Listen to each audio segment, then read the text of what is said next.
Welcome to the Purpose Driven Mom Show, episode 505. Today, I'm going to help you figure out how to create and adjust routines without giving up. How can you actually stick to what you say you're going to do? And I don't know about you, but this has happened to me a ton before. I will make up a great routine. We get on a really good flow, and then somebody's sick, or we go on vacation, or we have to kind of come back from it. Has that happened? Today, we're going to talk all about that. Show notes are over at purposedrivenmom.com/podcast 505. And I don't know if anyone else has seen this, but if you go into Apple Podcasts and you're looking on your mobile, you click a couple, the three dots next to it, there is a way to get the transcripts directly there. We're going to be adding the transcripts as like a button on our show notes because people have asked, but now you can get them right in your player, which I thought was super cool. I'm also going to ask while you're over there, head over and give us a nice 5-star rating and review. Reviews are the best way for people to find us, for people to find the show, and for moms to get impacted. Okay. Let's talk about your routines today. I want you to think of a routine you made for yourself for the year, a one for the quarter two, the one that drives you the craziest, the one that you're like, I know I can do this, but I'm struggling with it. That's the one we're going to kind of workshop through today. I know that it can be challenging to make routines and stick with it. And I think one of the biggest problems, we're going to start there, that I notice moms making is you're putting too much on your routine plate at a time. So what you're actually doing is you're like, all right, I'm going to create this great routine and I'm going to stick with it, but it's going to have 7 things to it. And if I don't wake up on time, my entire thing gets thrown off. Does that sound familiar? Because I've been there as well. All right. I want you to know that if you're putting too much on your plate, you're going to hate my method because you're going to be like, oh, this is so slow. You want me to move slower. You want me to put less on my plate. It's never going to happen. And I hear you. But can you just buckle up? Can you lean in and ask yourself, hasn't been working the way that I've been doing it? And if it hasn't been working the way that you've been doing it, can I encourage you to try it my way? Because my way is it's a slower and a steadier approach. But what it will do is it will help you stick with it. I think about an example of one of our club members, Christine, right? Christine gets on my accountability calls on Fridays. She's been working on a few habits, and she's such a good example of this. We were talking, I think it was last week or the week before in coaching, about how she wanted to add a new stack to her cleaning routine. And she realized for herself, she always does this. She adds stuff too fast and she needs to give it time before adding. And she did this last year. She had a yoga routine, and I think she did it almost every day in 2023. And she realized that now she's able to add more to her exercise routine because she spent more time making it a habit. She realized after years and years of trying to move too fast that by spending more time and slowing down, it allowed her to stick with her habit, even when she wanted to give up, even when things got thrown off. Okay. So I want to encourage you that this can work for you. Okay. It worked for Christine. It works for all of the members in the club who follow it and use it. All right. But here's the thing, routines are beneficial. I like to use the word flow because I think some people think routines and they feel super boxed in. They're like, oh, I have to at 9:01 do this and at 9:02 do that and at 9:03 do this. But instead, I want you to think of this as a flow. I want you to think of this as a rhythm. I want you to think of this as how your day is going to go. The times itself don't matter. All right. Now we teach time blocking. We're not talking about that today, but when you're in your routine, the time itself doesn't matter. What really matters is the fact that you're getting this rhythm going. What also doesn't matter is the order you do things in once the routine is created. And we're going to talk about that. We like to have things a certain order, right? Because we want to control it. But controlling the routine is not going to allow you to have that human aspect, that, oh, I'm supposed to journal before I exercise, but I really don't feel like journaling. So I'm just going to hem and haw and procrastinate and not do the journal. And then all of a sudden now it's too late and I can't even do the exercise. Have you been there as well? That's the thing I want to encourage you. You need rhythms in your life. You need routines. They will help you be more efficient, waste less time. It'll reduce your procrastination. You'll actually feel more creative. I know it's like, oh, a rhythm, a routine, I'm boxed in. It'll give you more creative flow. And it's really good to have some predictable rhythms for your kids as well. So if you can create your routines and show them to your kids, they can see how those rhythms have predictability. It helps feeling safe and secure. That's what routines really do for us. They make our brain be like, oh, okay, I know what's going to happen next. That's what anxiety comes in when we don't know what's going to happen. And so then our brain, depending on the level of anxiety we struggle with, our brain then goes left to right on it. Having good routines and good rhythms and flow, that's going to help you get there. So how do we establish a good routine? Let's kind of start with how to make the routine, and then we'll kind of talk about how do we adjust it when it inevitably will get thrown off. I think that's part of it as well. Going in when you're creating your routines and your habits with the mindset of this is going to get thrown off and I can't get mad about it and it doesn't make me a failure and I'm not the worst person in the world. It just got thrown off. So what do I do from it? Okay. The first thing I want you to do when you're thinking about what routine to work on is ask yourself, what is the routine right now that I feel like would be my domino routine? It's the one that if I could get this one under control, then I feel like other things would fall into place. That's always kind of a good way to start. Okay. It doesn't have to be the one you're struggling with the most, though. Okay. I think a lot of times we think it should be the one that's the struggle bus. But what if instead it's just one that needs a little bit of tweaking? It's just one that needs a little bit of love, a little bit of help. Okay.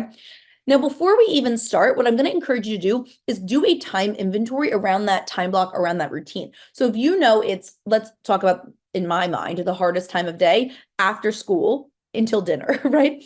After school until dinner is such a challenging part in my home. Everyone comes home and all of a sudden, and I work from home. So I'm here all day. I'm by myself. Sometimes my husband works from home, but normally I get to have space and it's wonderful. And then everyone comes home and it's like, wow, everyone's talking to me at once. Everyone needs things. Everyone is hungry. So they're cranky. And we're kind of rushed. Most days of the week, my kids have activities or a sport. So we're kind of moving. So that time of day, struggle for us, right? So I want you to do a time inventory of that time of day. What are you doing during that time? What does it look like for you? How long are things taking? Writing all those things down will help you better create a routine that you can stick to that's personalized for you, not just, oh, I bought this pretty Pinterest chart and that's what I'm going to work on. All right.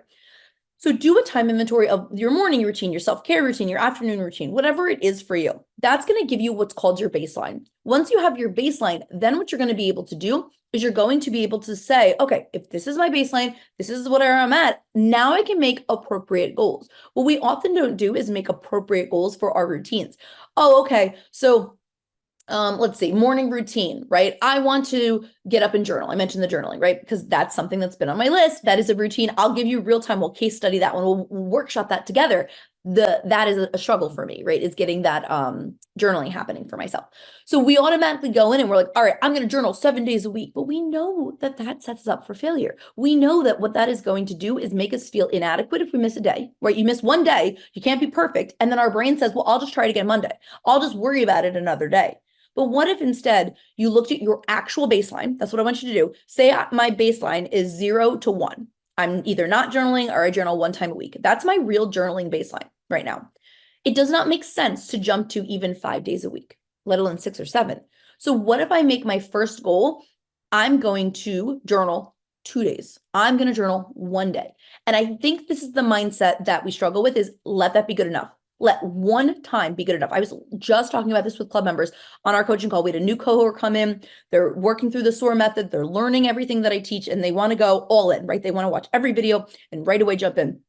And I had to talk to the one club member and I said, how about instead we let one video be good enough? Because at this point, your baseline is nothing. You haven't been doing any growth. You haven't been taking courses. You haven't been doing learning. So going all of a sudden from I'm going to do nothing to I'm going to create this routine where every day my kid naps and every single day I'm going to do this, you set yourself up for failure. So you need your baseline, do your time inventory, and then you increase it incrementally, small increments. You increase in small increments. There we go.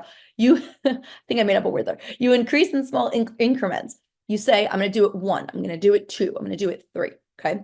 And then you use my habit stacking method. This is where instead of saying everything that I want to do in the method, in my routine, I'm going to do it at once, right? My morning routine, I want to work out and I want to journal and I want to read my Bible and I want to take a shower and I want to unload the dishes and there's all these things I want to do.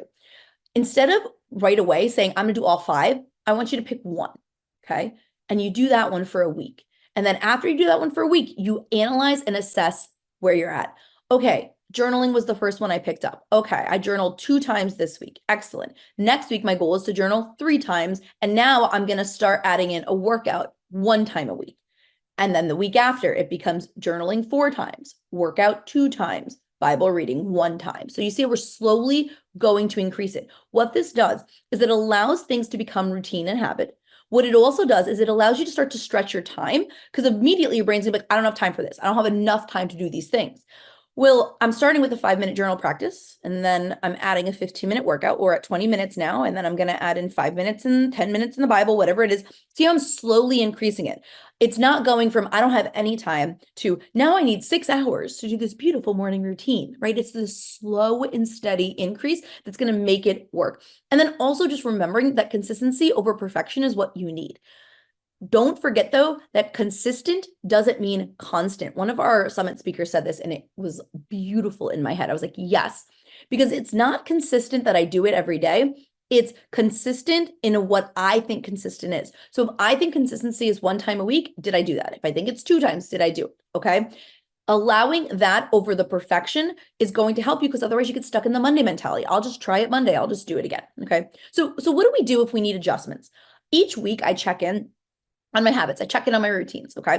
And I ask myself, how many days did I do it? How is it working? And I kind of go through my goal auditing process, which we'll kind of listen. We'll go through that real quick here.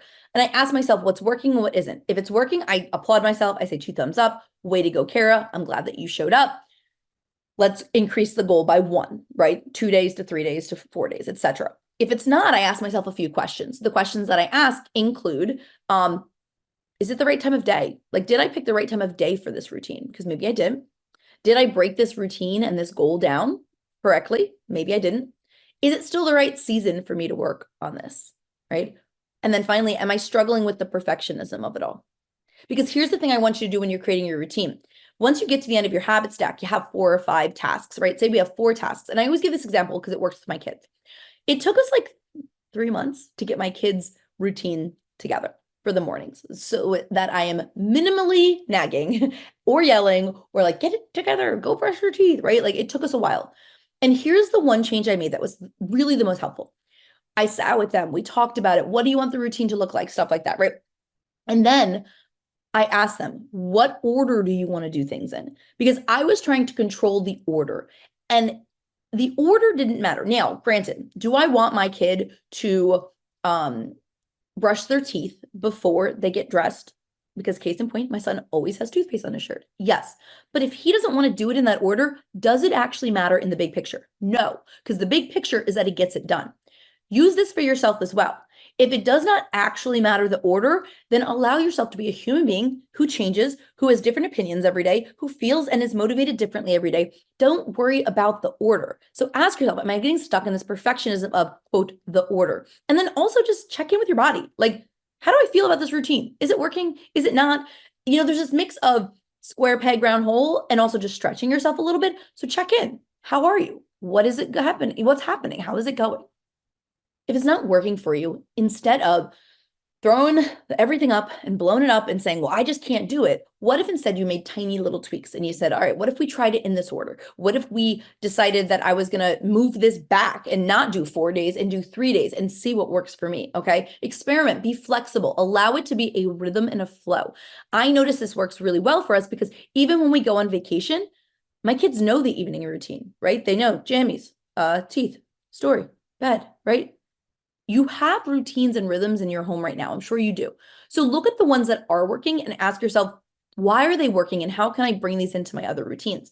The other thing I'm going to say is have some accountability. If you don't have an accountability buddy, come to apurposedrivenmom.com/club. It's up the wait list now, but we'll be opening at the end of May, first week in June. So you can come and join us if you need that support, but get accountability, get somebody to check in with. You text, I have a water buddy. I text every time I finish one of my waters, right? Get something to help you kind of push through. It's hard to stay motivated on your own. So I also recommend that if your routines aren't working, set up some reward charts for yourself. I know we think it's funny, but like, I like a good sticker chart. I want to check boxes off. I like to be able to say, I did this, I did this. My daughter, last month, she got a palate expander in her mouth. So every night we need to remember to take the little key and turn it because it's making her mouth big. It's the weirdest thing ever. And then she has to wear it for like 6 months. So we're in the midst of this right now. Immediately, I made us a little chart because one, it helped her see like, okay, the end is coming. But also there was no way I was going to remember that every single night without external accountability.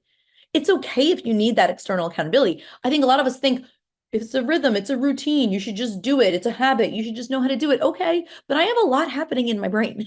So I think it's important to allow it to be fun, allow it to be gamified, create these fun routines for your kids, and just know that you can stick to it if you kind of move at a slower rate. And I know that you want it to all happen right now, but can I just encourage you that by pausing, moving your habits, moving your routines, and sticking with them at just a different pace, what you're doing is setting yourself up in the long run to have these goal routines become maintenance routines, become habits, become how you live your life. All right.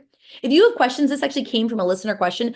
You can always email them over at Cara we got a new email address, Cara@caraharvey.com. DM me on Instagram. And again, if you haven't left a review, we'd really appreciate it. We love those. If you're checking us out on YouTube, make sure you hit subscribe. If you want to watch the videos, you can see my new hair. It is blonde now, I've decided. So you can see all that over on YouTube, and show notes are at apurposedrivenmom.com. That's podcast 405. Have a fabulous day, and we'll chat soon.